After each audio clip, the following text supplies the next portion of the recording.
Hi everybody, I'm Greg Fishel, and I promised you earlier that I would try to get some videos, some interviews from some people that I thought you might find very, very interesting, and this guy sitting to my right here is one of those people. His name is Bob Barron, and he's been talking a lot the last couple of days, so his voice is a little shaky, I guess. I'm sucking on a mint, and I hope that will help. Well, the interesting thing, and correct me if I'm, or maybe it'd be better if I just asked you to tell the story. Something happened in 1989, right? And tell us what that was. Well, I was the chief of the NBC affiliate here in Huntsville, and thought we were prepared for severe weather, anything that happened. I actually had a NASA technology transfer grant on lightning detection. We had a little spherics network. Okay.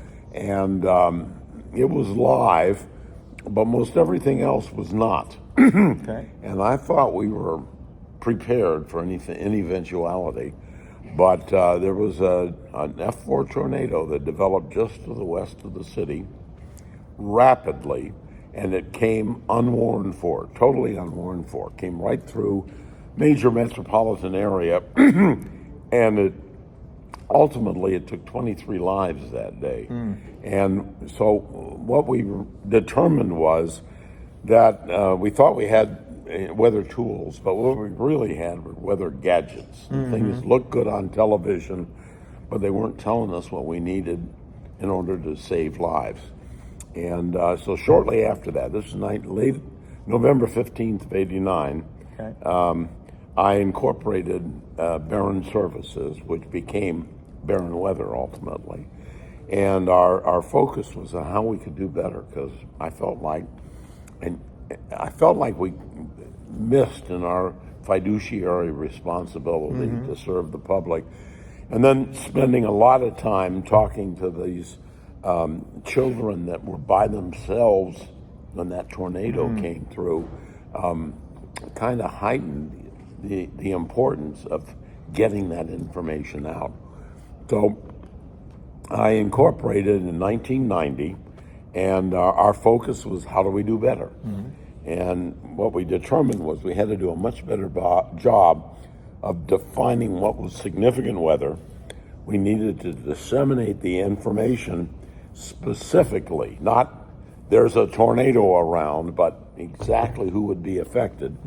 And then really you needed to train the populace in instantaneous response rather than looking at another television station or going out to see what was going on, because you only had about a 10-minute period before you started losing lives. And so our fundamental focus beginning in 1990 was determining when we had a significant weather event, who it was going to affect, and then trying to get the information to those in harm's way on a timely basis. And we really haven't changed. We haven't altered over the last 35 years, but we've learned a lot. And so ultimately, in 92, we introduced a manual storm tracker. You could click on a storm, you could draw a ribbon out, and the meteorologist could determine what its direction was and what its speed was. You let go, it made a danger box, and it pulled up from a database all the communities that were at risk and the estimated time of storm arrival. So for the first time, you could say, if you're living in Athens, you're going to be affected by this storm in 5 minutes.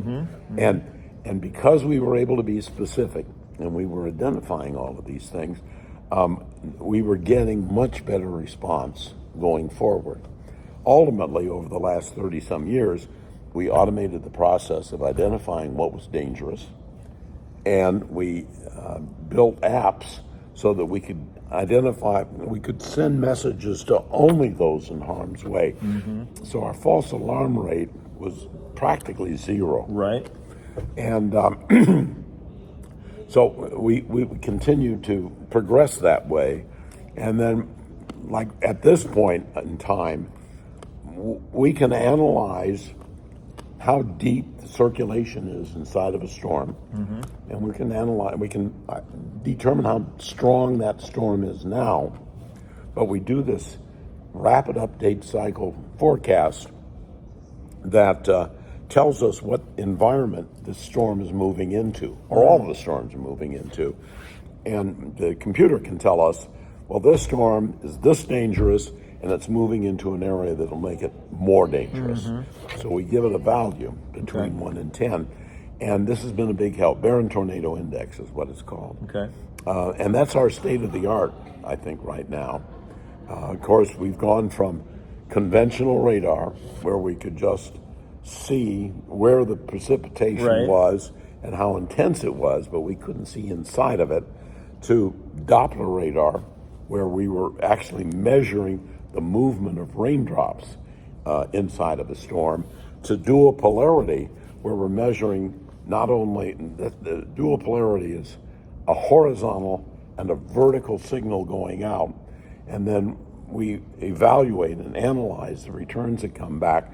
But what it does is it allows us to see what's out there in 3D, basically. Right, and see the shape of what you're... Exactly. Right. And then each of these types of what they call hydrometeors, but the things that are in the atmosphere have their own distinctive signature.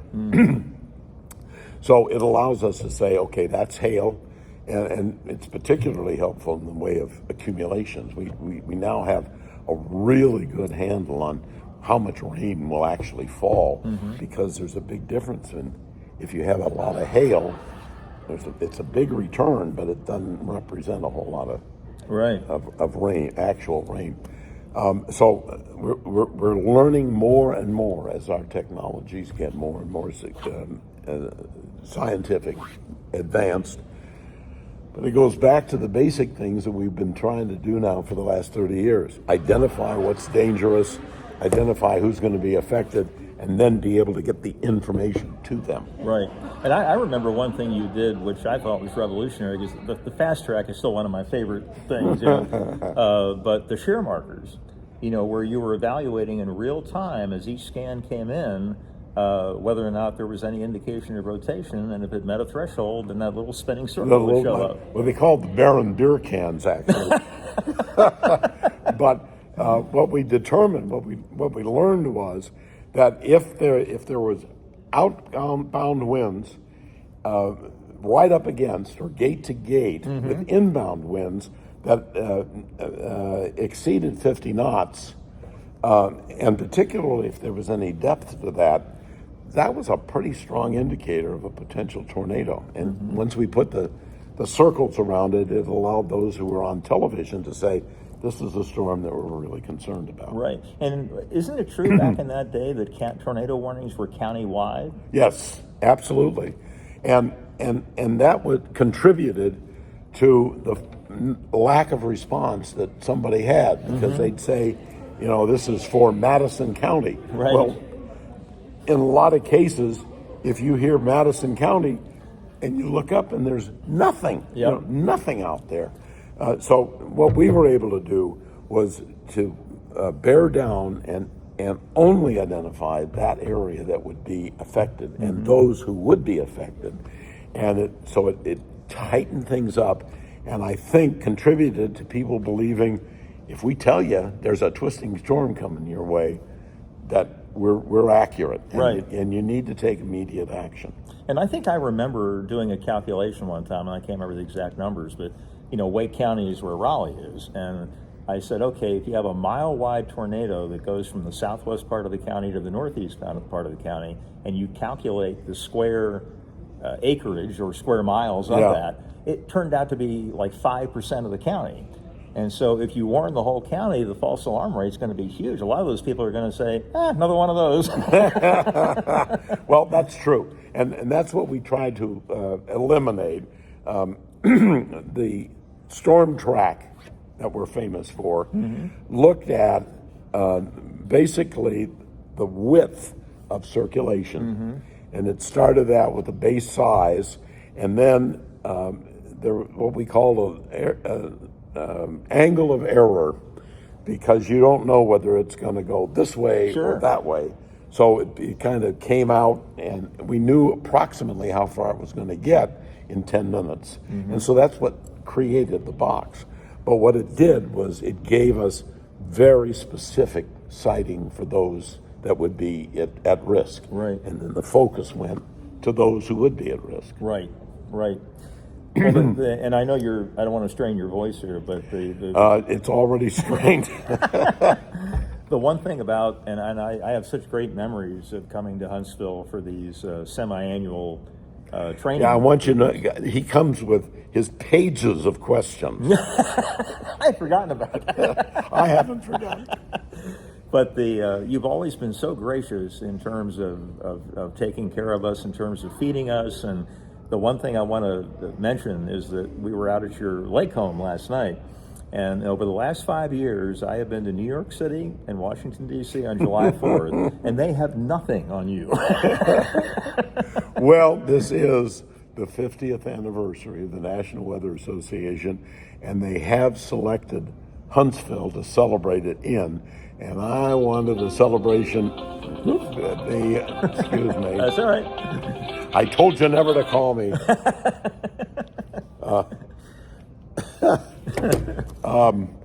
I wanted a celebration that nobody would forget. So Right. we had a great time last night. And you did that. I had too great a time. I think where I really lost it was the karaoke singing Rocky Top. Yes. But I'm not sure. Well, I really appreciate you taking time to talk to me, and you really did revolutionize the way that TV stations all over the country handle severe weather, and it wasn't just a gimmick; it was real science. Yes. And I think that's what impressed me right from the get-go. Well, I think our entire staff derives a huge amount of satisfaction in knowing that we made things a little safer. Mm-hmm. And there's a lot to learn. My personal theory is that we're put on Earth, and there's this giant crossword puzzle, or giant puzzle that's standing there, and over time we add little pieces and we understand a little bit more, but there's still an awful lot to understand. And I'm not even sure what happens when we get all those pieces in there. I guess we win, but I'm not sure what we win. But I think that's what makes it fun, is that if we knew everything, Yeah. then there wouldn't be any challenge That's anymore. exactly right. Exactly right. So I was asked to be the keynote speaker here at this thing, and I had a voice then. And the thing that struck me most was that over this last 50 years, there were times when, long periods of time, when I just eagerly got up each morning because we were discovering all kinds of new things, particularly when we started having Doppler type radar information and then dual polarity, this big data coming in, and the computers that allowed us to analyze so much better. It's been a wonderful period. And I'm going to share one story as we close here, but back in 2011, there was obviously a big tornado outbreak. Oh yeah, over super outbreak. Several days, But the one in Raleigh, it was the only severe weather event I missed. I was in Lancaster, Pennsylvania, visiting my dad. And as it turned out, it was the last time I saw him coherent. He passed away that fall. And usually I would have gotten in the car and raced back to Raleigh for it, but I figured, the reason you hire good people is so whenever what hits the fan, they can handle it. Yeah. Well, Nate Johnson had worked for you guys, and so he knew about the correlation coefficient and the debris ball, and I didn't. And so I'm sitting there thinking that was a blessing in disguise that he filled in for me, because he was able to provide information to the public that I would not have been able to provide. And it's a little difficult to explain to the public, but each radar degree is divided into little bins, little range bins. And if you have everything look the same, like mist and all these little rain droplets are the same, your correlation is about 1, close to 100%. But if you have a raindrop and a cow,